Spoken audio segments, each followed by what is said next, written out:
First, I'm moderator Yu-Hyun Kim. I'm working on the Jong-Yong's lab, which study cognitive neuroscience and neuroimaging. I'm organizer, and my name is Kuko Song.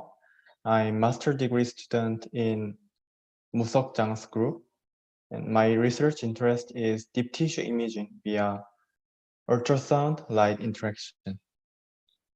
Thank you.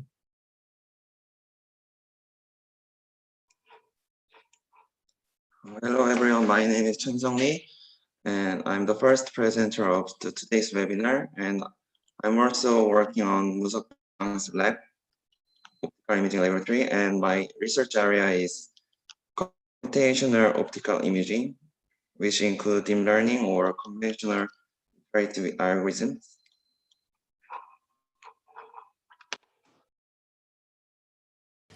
Hello, I'm Anna Pavlovna, and I'm the second presenter today.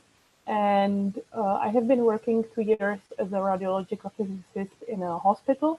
And since this year, I'm a PhD student at Professor Yong-Chul Yes lab, and I'm interested in deep learning. Hi, my name is Jong-Sol Kim, and I'm the first panelist of today's seminar. And I'm a master course student at BiSPL under Professor Jong-Chul Ye. And my research area is actually graph neural network, but I'm also interested in medical images modalities. Thank you. Hi, my name is Jae Young Ho. I'm the second panelist, and I'm in the Jong-Chul Ye's lab, and my research topic is ultrasound image reconstruction with deep learning technique. Okay, then let's start. Hello everyone. Today we are going to discuss about neuroimaging tools for medical application. There is a large spectrum of brain disease which is diagnosed recently. So there is a strong demand for neuroimaging to know the cause of a disease better. Today, we will introduce several neuroimaging tools that are currently used in clinic. First, Chan-Seok Lee will briefly introduce those neuroimaging tools.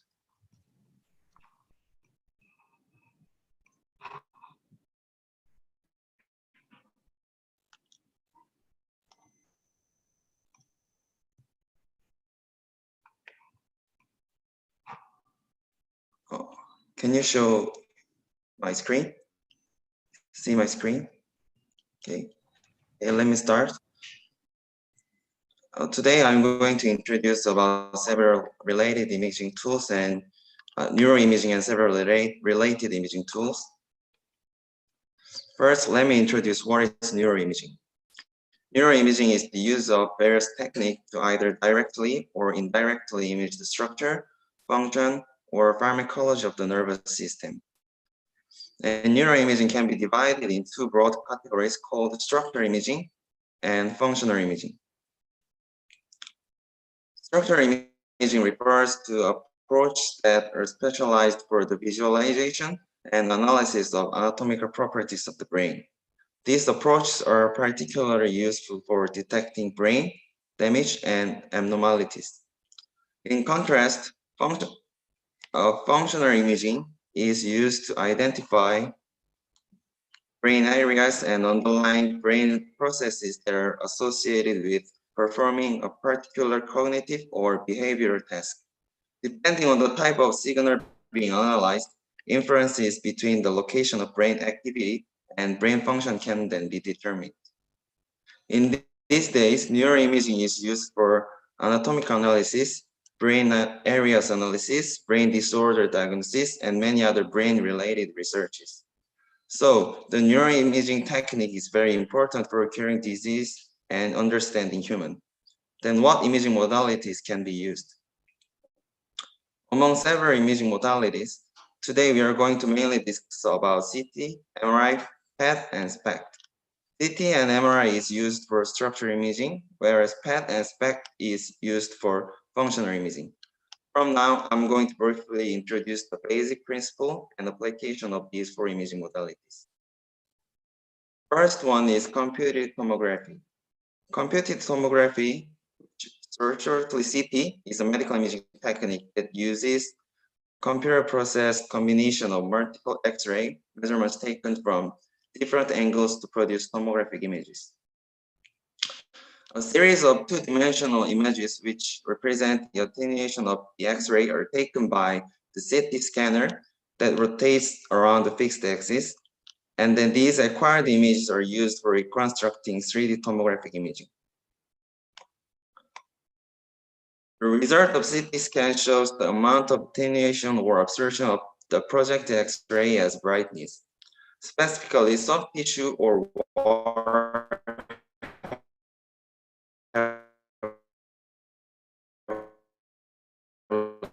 later attenuation and are displayed as low density, which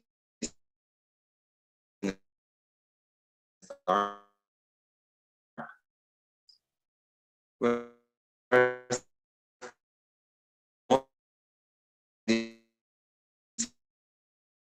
the structure of the brain can be distinguished by the contrast between different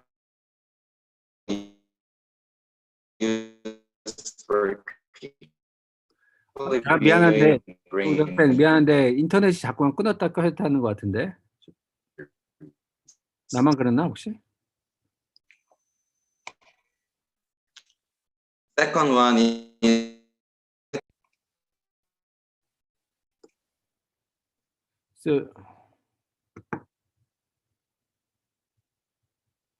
한번 그 발표자 잠깐 다른 인터넷으로 연결하든지 해가지고 연결하는 게 나을 것 같은데 자꾸만 끊어지네요.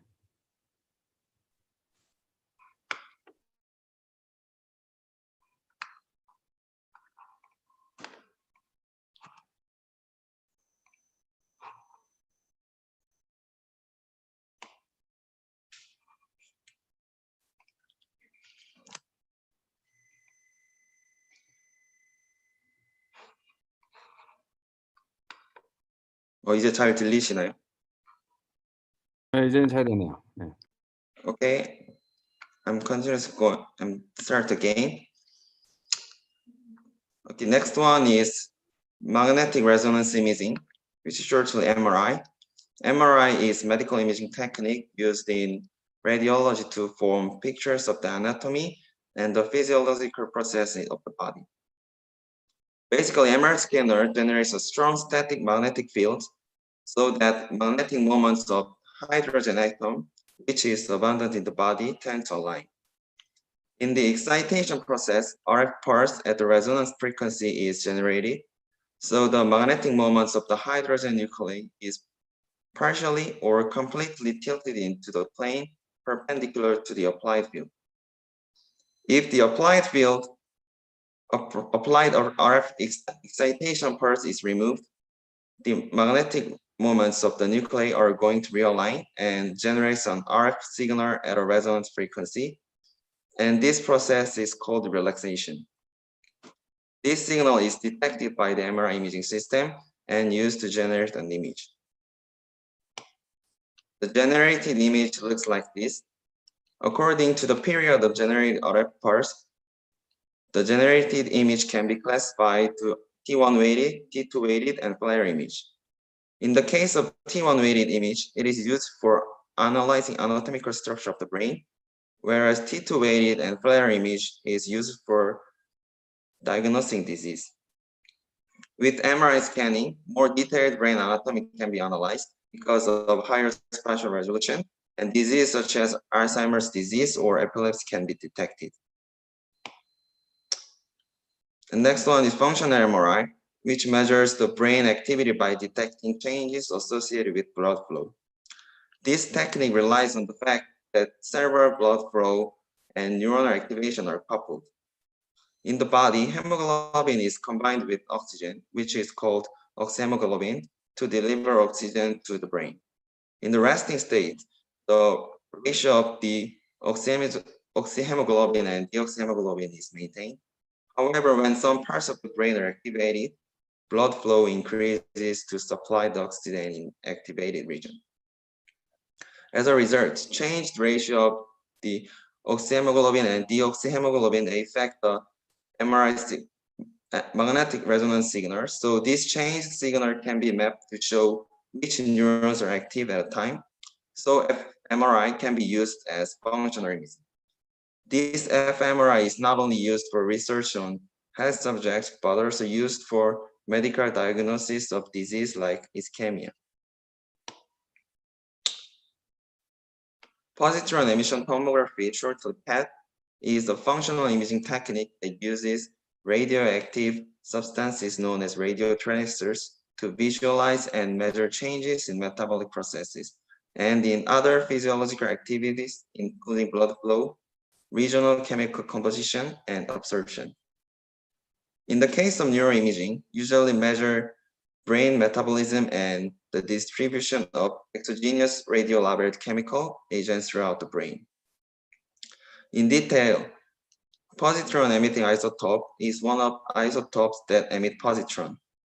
These radioactive substances are incorporated into the chemical compounds or molecules, and these labeled compounds are called radiotracer. Once the radiotracer is manufactured, it is injected into the bloodstream and makes its way to the brain through the blood circulation. In the brain, the radiotracer emits a positron which collides with an electron, and 2 protons are generated during this process. This corresponds to gamma rays, and these gamma rays are detected by PET imaging system and used for generating image. Since the intensity of gamma rays depends on the activity of the brain, PET can be used for functional imaging. The benefit of PET scanning is that different compounds can show blood flow and oxygen and glucose metabolism in the tissue of the working brain. These measurements reflect the amount of brain activity in various regions of the brain and allow to learn more about how the brain works. Finally, single photon emission computed tomography, shortly SPECT, is imaging technique using gamma rays. Actually, SPECT is similar to the PET in its use of radioactive tracer material and detection of gamma rays. The main difference with PET is that the radio tracer used in SPECT emit gamma radiation that is measured directly, so only a single photon is detected for imaging, which causes lower spatial resolution than PET scan. Also, only a single photon is detected. Collimator is used for identifying the direction of the gamma rays and increasing spatial resolution. Like PET, SPECT also can be used to differentiate different kinds of disease processes which produce dementia, and it is increasingly used for this purpose. In contrast with PET, the benefit of the SPECT is that it is more widely available because of the radioisotope used is longer lasting and far less expensive in SPECT, and the gamma scanning equipment is less expensive as well. So today I introduced neuroimaging and related imaging modality, and this is end of my presentation. Thank you for listening. Thank you very much, Chansok. Next, Anna Povona will show how these neuroimaging tools are applied to disease.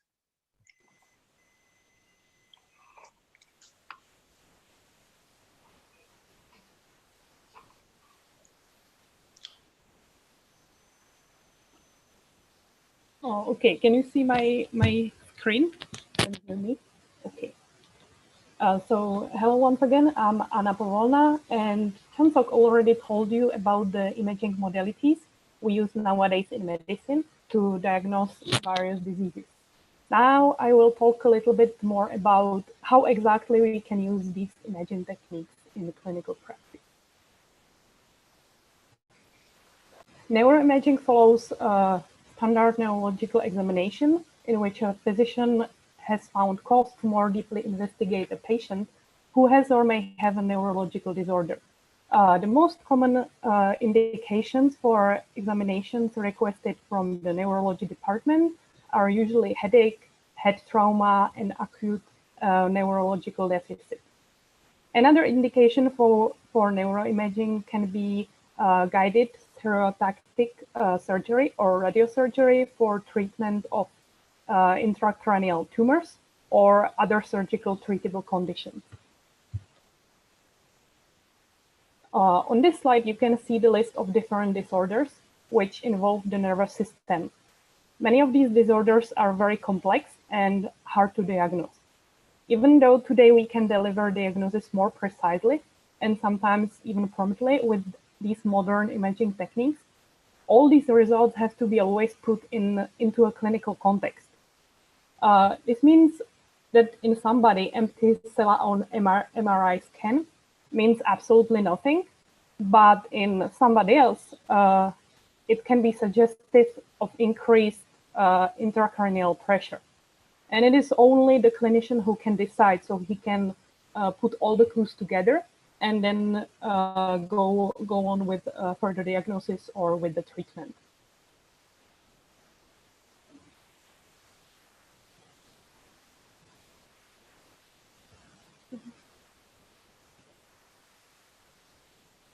Oh,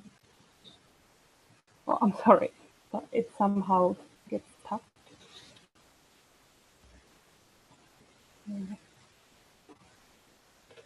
Ah.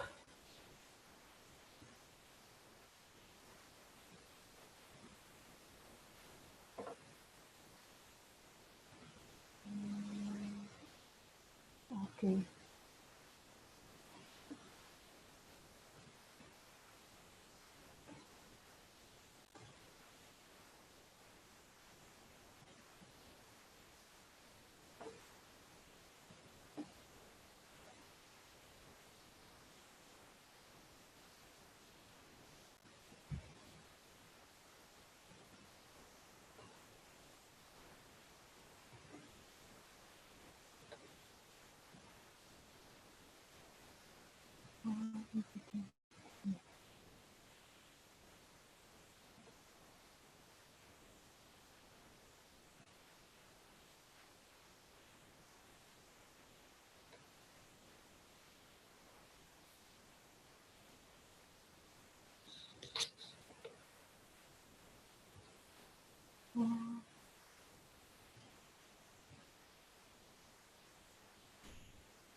Oh, yeah.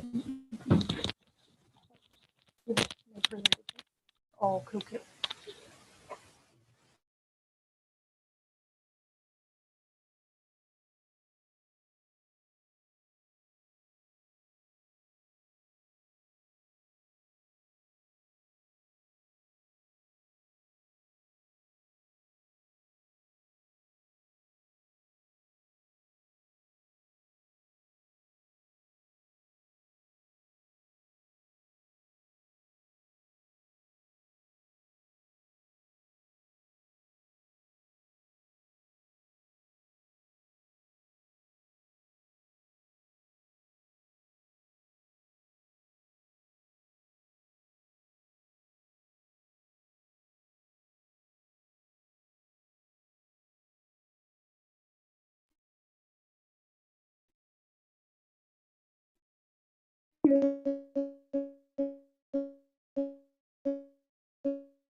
So let's move to the.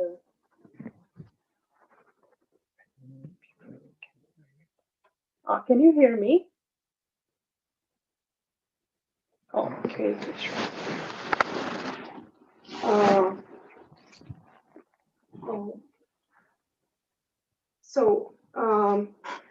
MRI provides better resolution for neural structures than CT. CT images of these regions are often marred by bony streak artifacts. MRI is better, for example, for detecting disseminating plaques or interaction of subclinical brain edema and cerebral contusion. In the analysis of confusion, MRI can be taken to observe the pathophysiological mechanisms being made while in recovery. In analysis of the fetal brain, MRI provides more information about duration than ultrasound. Chomsok already told you a little bit about fMRI. Its clinical use is still lags behind research use. It can be also due to the fact that patients with brain pathologies are more difficult to scan with fMRI than our young healthy volunteers.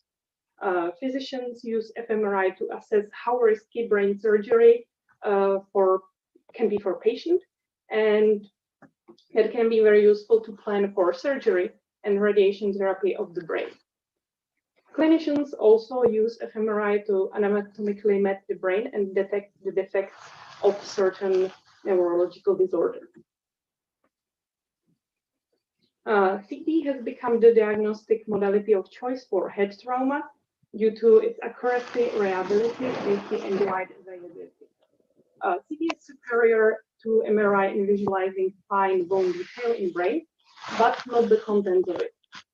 Non-contrast CT is used to rapidly detect acute hemorrhage and various gross structural changes without concern about contrast allergy or renal failure.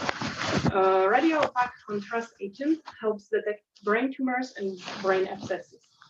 CT angiography uses contrast agent and can show the cerebral blood vessels, obviating the need for MRI or angiography. So then we have SPECT, which, the same as PET, can also be used to differentiate different kinds of diseases. But NeuroPET has the disadvantage of requiring the use of tracers, such as fluorodeoxyglucose, which must be made in a cyclotron.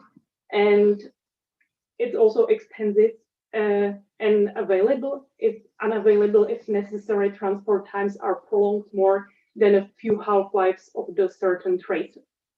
SPECT, however, is able to make use of tracers with much longer half-lives, and as a result, it's far more widely available.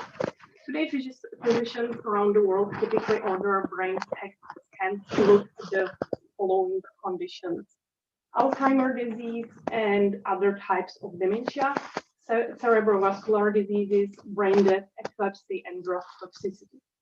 In this table, you can see SPECT tracers. And let's move on to PET. Before the use of MRI became more widespread, PET scanning was the preferred method of functional brain imaging, and it still continues to make large contributions to neuroscience. PET scanning is also used for diagnosis of brain disease, most notably because brain tumors, stroke, and neurodegenerative diseases such as Parkinson's disease all cause great changes in brain metabolism, which in turn causes detectable changes in PET scan.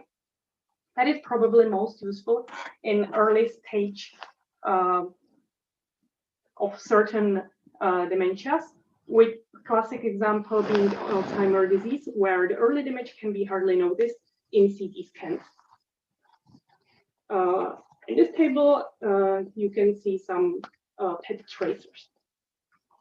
And now let's move to a few examples of diseases. So for patients with suspected acute ischemic stroke, the goal of neuroimaging is to exclude hemorrhage, exclude stromemics, detect signs of early infarction, depict the infarction core and ischemic penumbra, and reveal the status of large cervical and intracranial arteries. Non-contrast CT is preferred imaging study at most centers because it's available almost everywhere and can manage very well. And the sensitivity for intracranial hemorrhage is quite good. MRI with diffusion-weighted imaging is superior to this NCCT for the detection of acute ischemic stroke and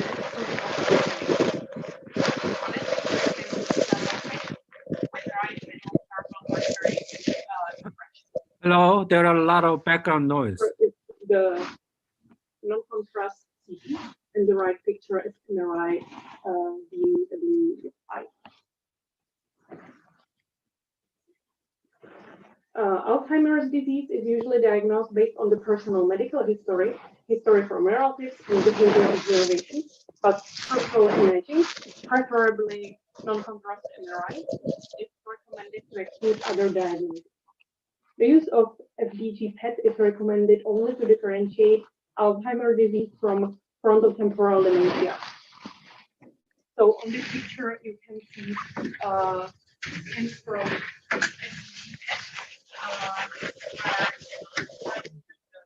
normal age pairing, and then different stages of Alzheimer's disease.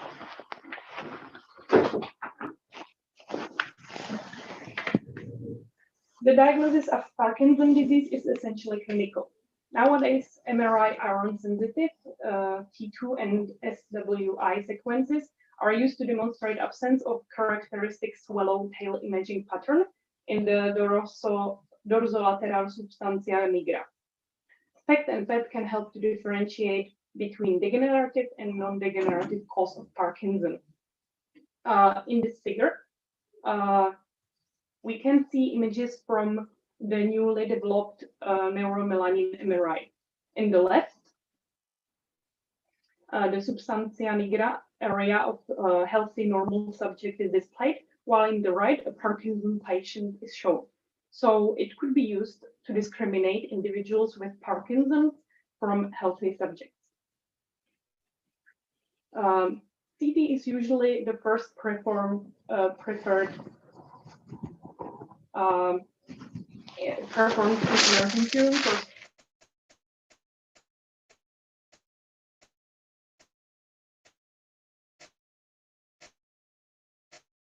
We cannot hear you at all. Hello?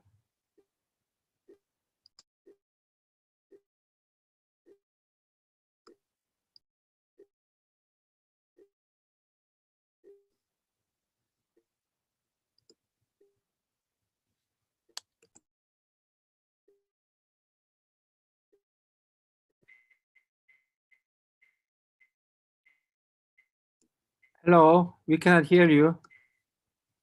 I'm the only one I cannot hear. However, CT remains useful due to its wide availability and relatively low.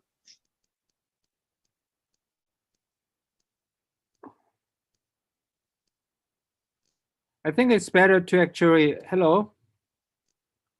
Anna? Hello? I think that there is some issues in your computer right now, so I think it's better to actually check it now, and then maybe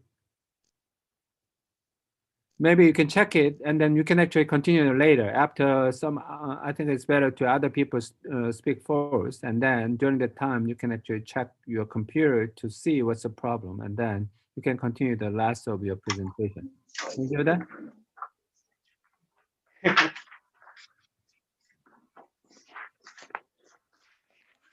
Hello? Hello? I think it's better to switch it to next presenter.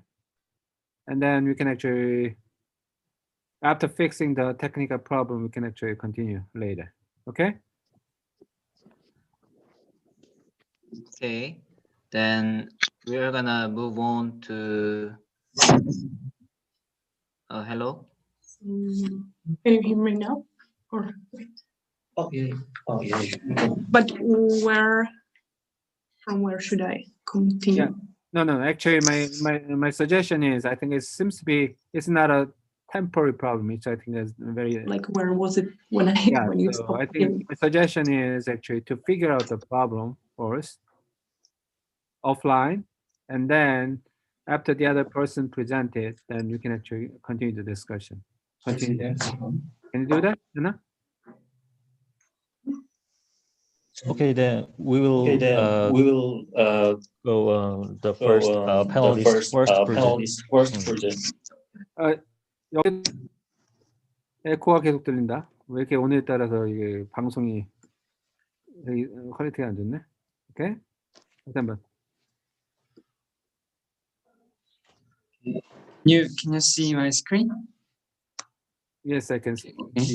Sorry for inconvenience. And first, I will present about my panelist topic, limits and risk of provided image modalities. Okay. There are several important components for medical imaging.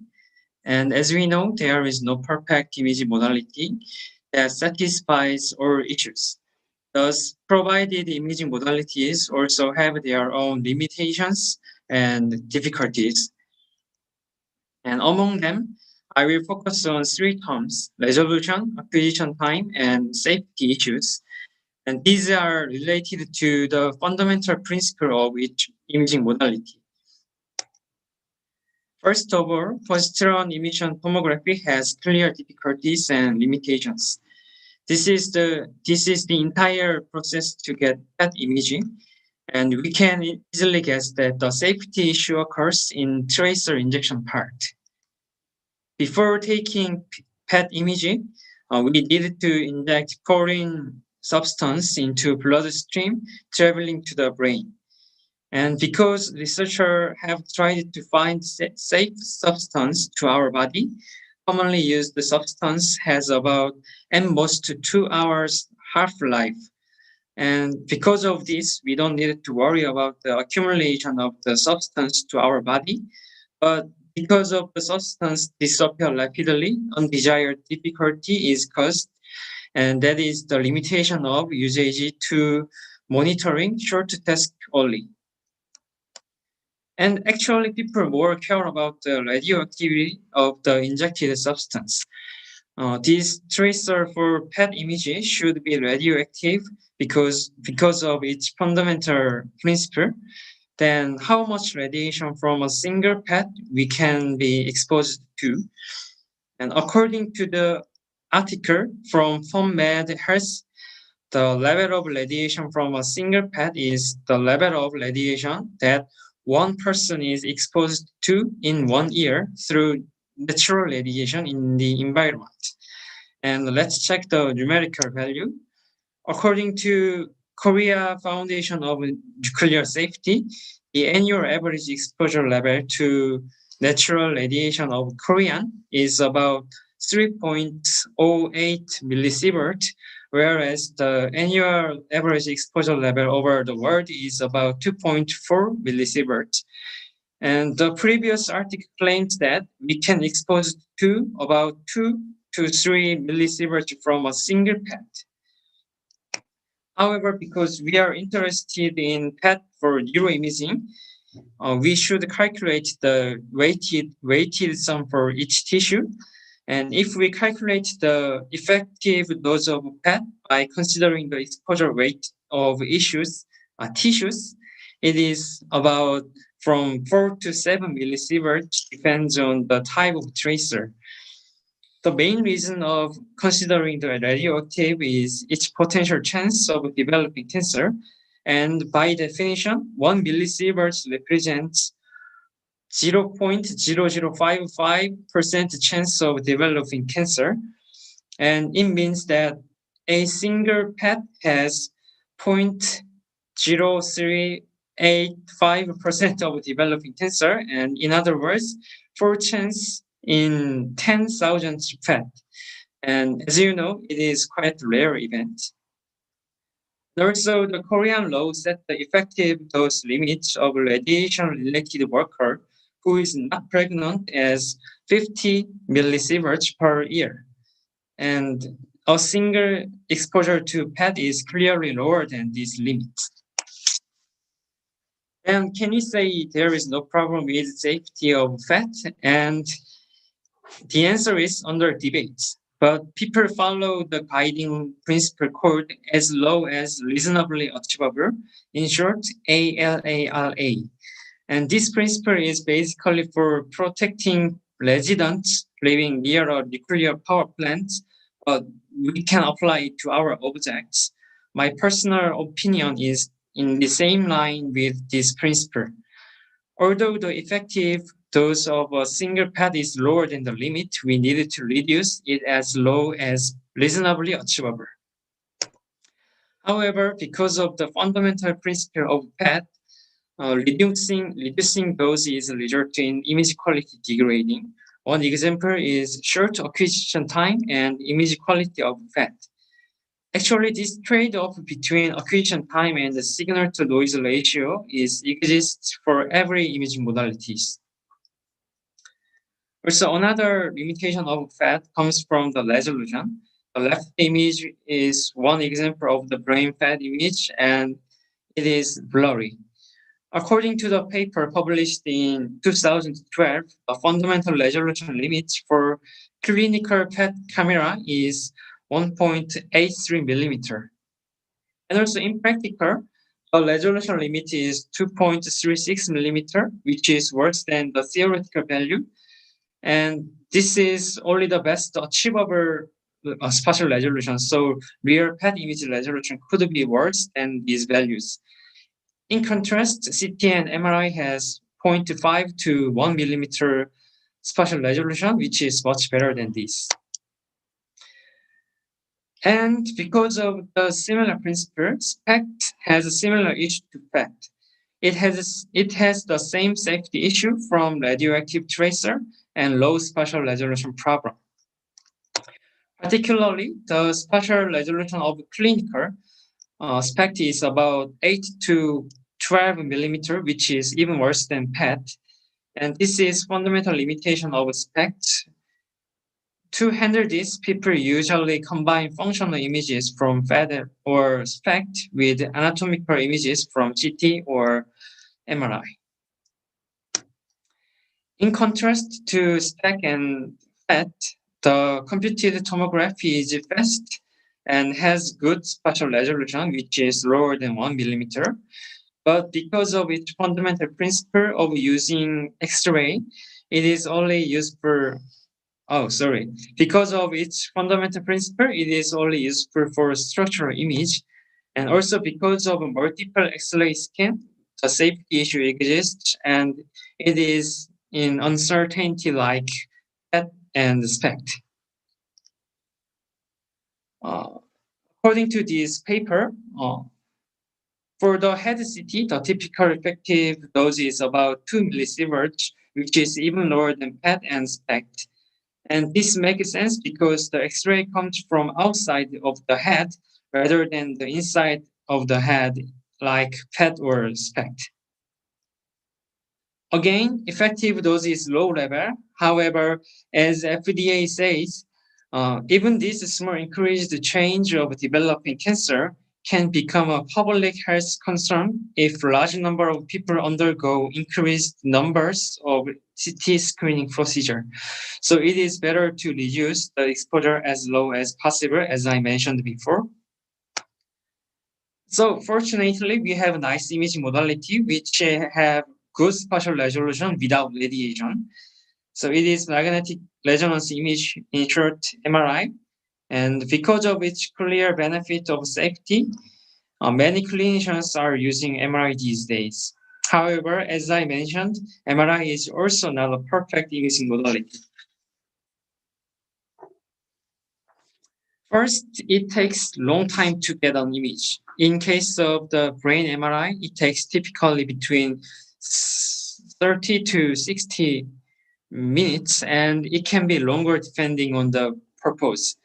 Many studies try to reduce the acquisition time while maintaining the image quality, but in practice, brain MRI takes longer time than other modalities still.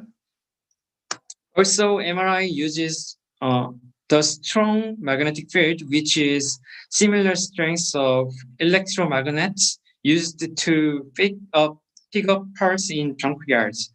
So it was hard to apply to patients with medical implants and devices. And visually, the strength of MRI is like this. And fortunately, this usage restriction is almost addressed because most medical implants are made MRI friendly. And according to the article from Harvard Men's Health Watch, The researchers concluded that MRI is safe for someone with a device implanted after 2000, as long as the device is carefully checked. And in summary, we have seen the fundamental limitations and difficulties of PET, SPECT, CT, and MRI. The most abundant difficulty comes from the safety issue, which is under debate. And the MRI don't have the safety issue, but it has another limitations comes from long acquisition time and hard application to medical implants or devices. And any image modality is not perfect, but due to their reasonable performance in practical medical application, clinicians are using them together to compensate the limitations, or they are using them with a limited purpose. Thank you for listening. Thank you, Jong-so. And can we move back to presentation 2? Is this okay, Anna?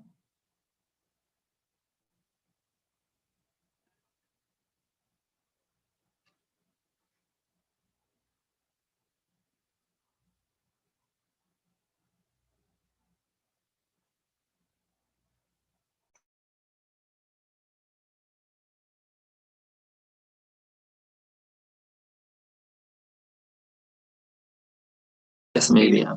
Okay.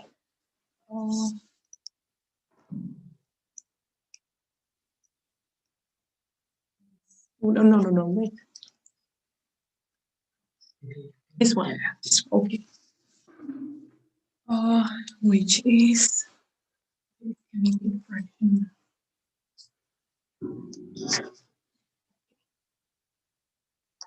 so let's continue with the applications for different diseases.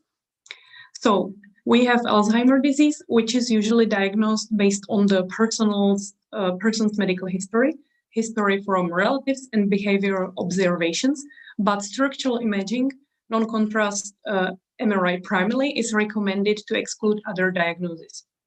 The use of FDG PET is recommended only to differentiate Alzheimer's disease from frontotemporal dementia. So here you can see the FDG PET images, which show the how the brain activity changes during the time for the patient.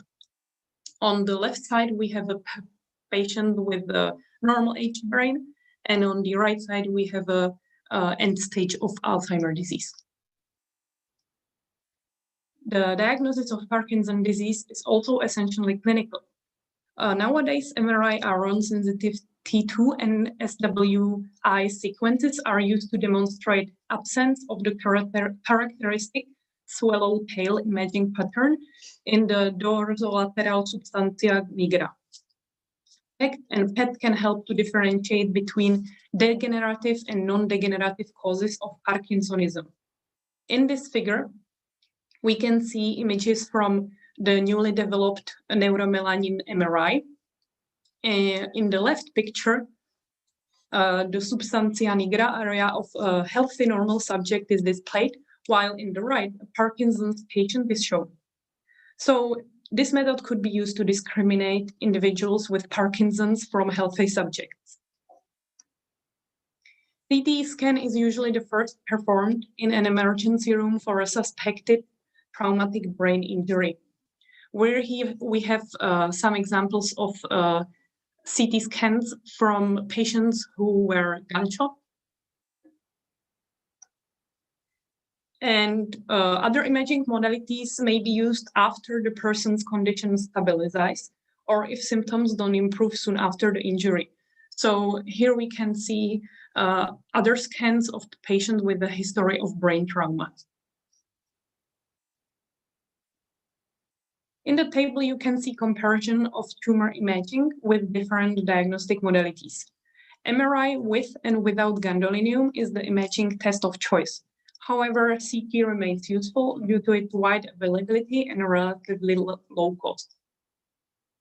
Glioblastomas are the most common and the most lethal of astrocytomas, with a median survival of 15 months. So here is an example of one patient with glioblastoma. It's a scan of 60-year-old man with headaches and recent personality changes presented with Alpert-Mendel status. You can see that the glioblastoma has heterogeneous enhancing patterns with central non-enhancing areas representing necrotic tissue. Two-weight and FLAIR MRI show extensive vasogenic edema within the white matter.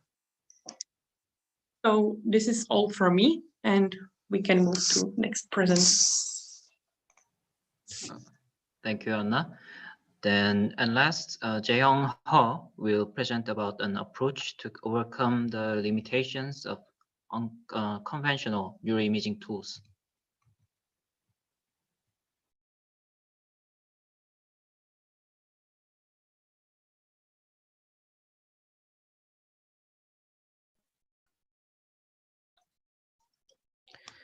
Okay, hello. I am the second panelist, Jae-young Ho, from Professor Jung-Chul Ye's lab.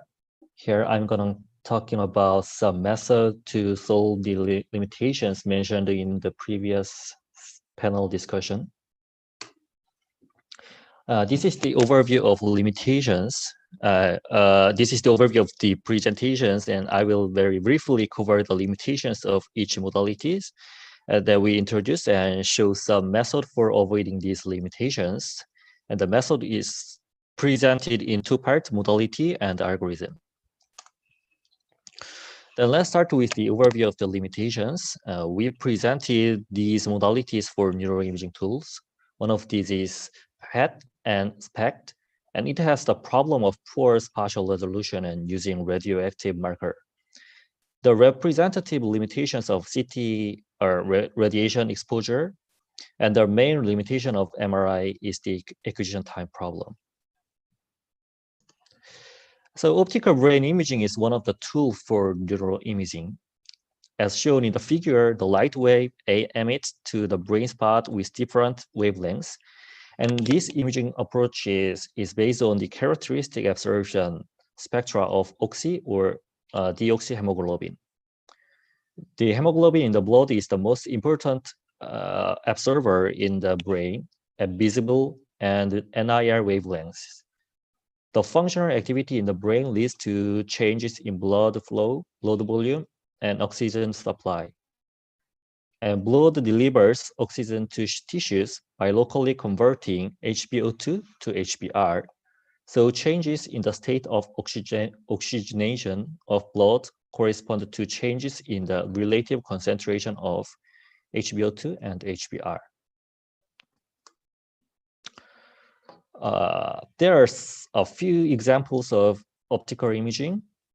In the figure, A shows result of a study using direct continuous wave topography to examine hemodynamic response to different type of stimuli, finger tapping, or electrical stimulation of the median nerve, and tactile stimulation. And B shows a similar study with motor stimulus. And C shows a reconstructed topography result with visual stimulus. D shows a 3D optical tomography images of the functional response to the passive motor stimulus of the left arm in the brain of a premature infant. The result shows a reasonable result. Another imaging tool is functional ultrasound imaging. It has significant advantages like real-time and cheaper, like that. And as shown in the figure right, the ultrasound imaging exposes a part of the body to pulsed ultrasound waves and shows the amplitude of the ultrasound echo scattered back by tissue or fluid. And while imaging the blood, the pixel amplitude ST fluctuates with time due to the movement of red blood cells with one property frequency known as Doppler frequency.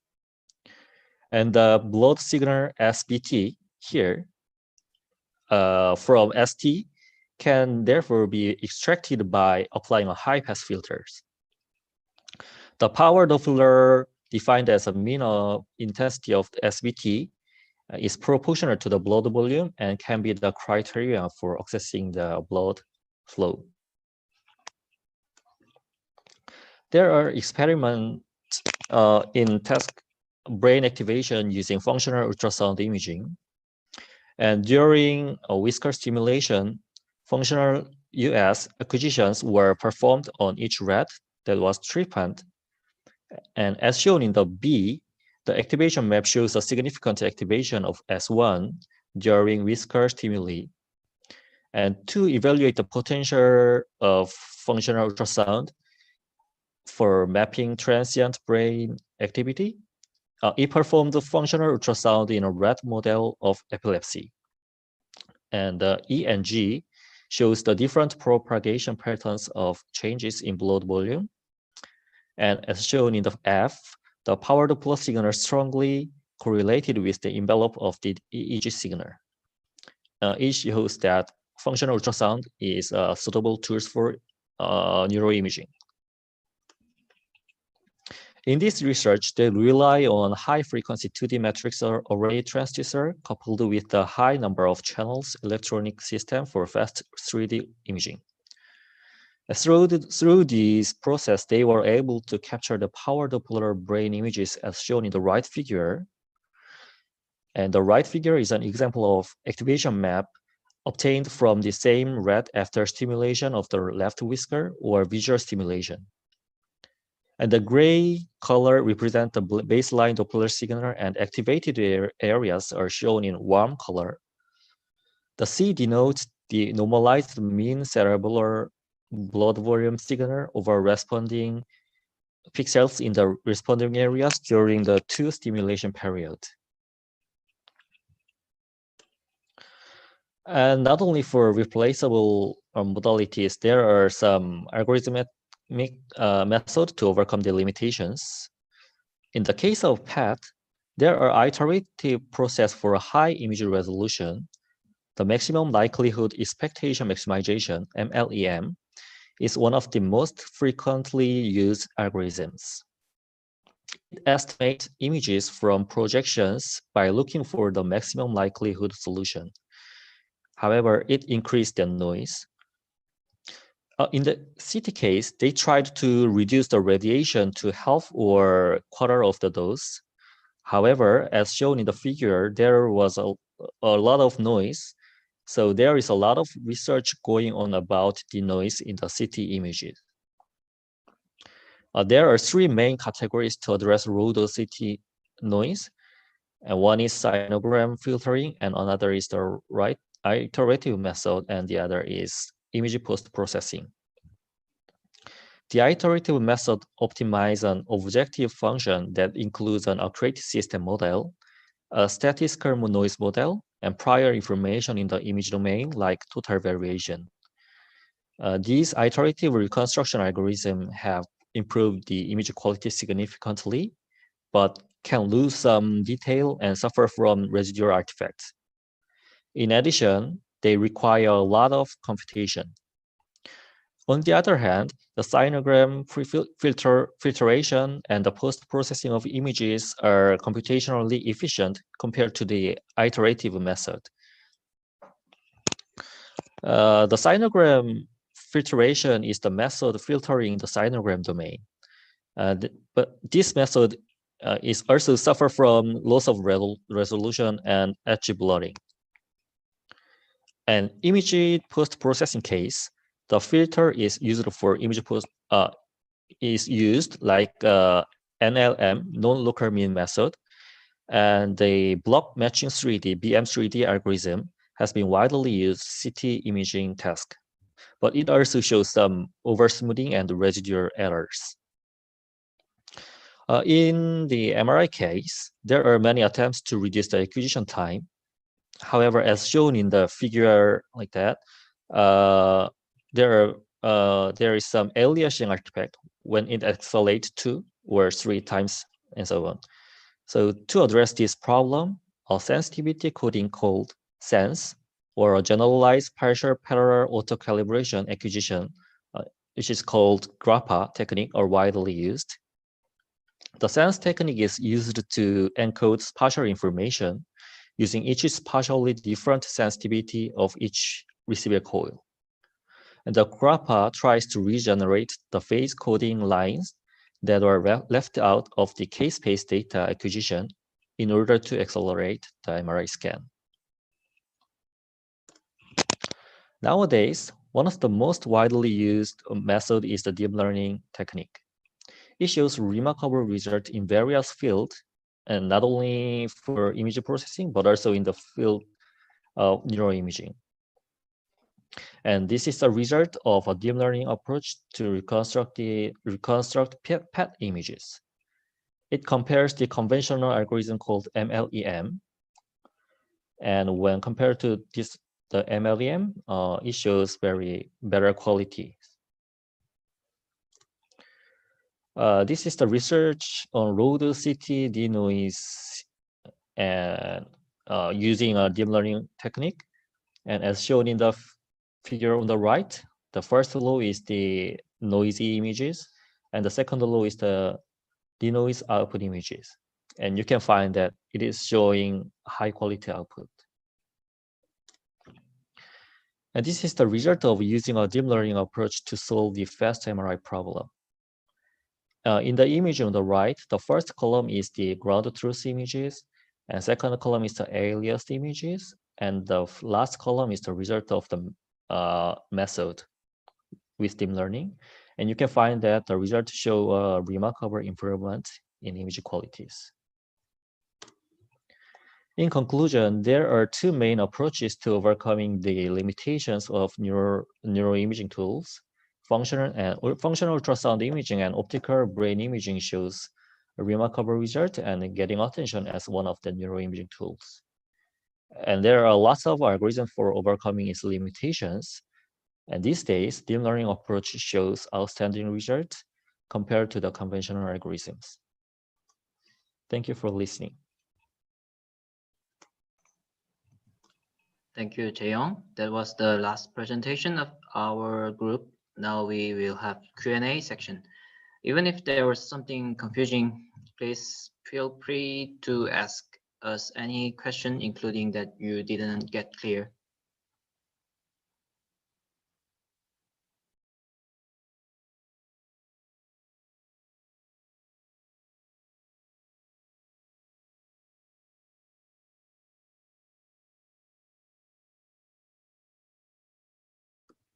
I have a question to Jae-young. So you said about the functional ultrasound imaging, right? For the neuroimaging. So maybe I missed that slide, but how do they overcome the reflection from the bone, the skull? How do they do that to the functional ultrasound imaging? Actually, yes, maybe there will be that limitations, but there is no exact method for overcoming that bone scattering problem.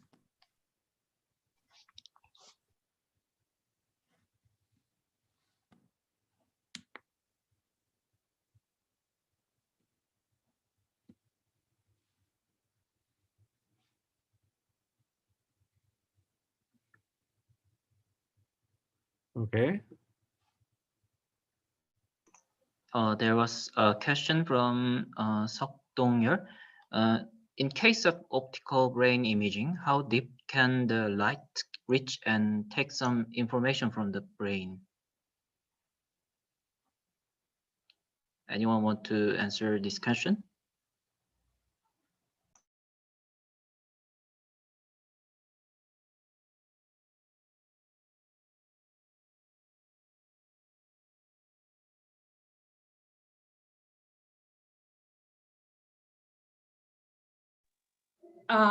Like optical imaging isn't my specialty, but I have been reading some articles and I think it's few millimeters for the tissue.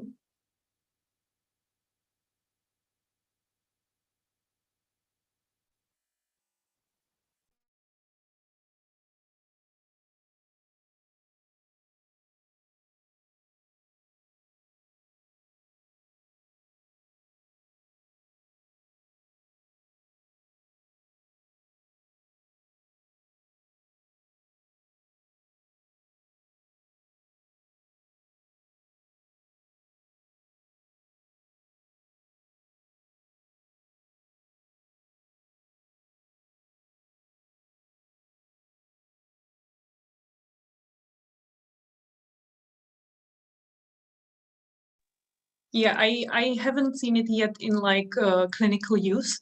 For as far as I know, I think it's just used for research.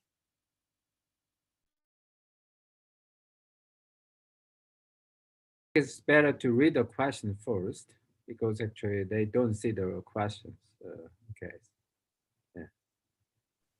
Oh, okay. So the question was it was like next question when I said that it probably reaches just a few millimeters. So Pung Kyol Sok asked if it is usually used for research, not for diagnosis yet.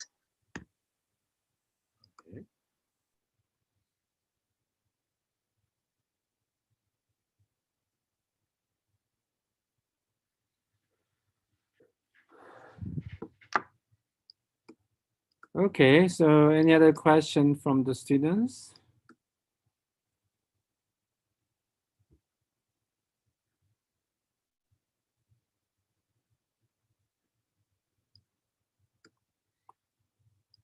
없으면 다시 다 됐으니까 이제 마무리가 될 것 같은데?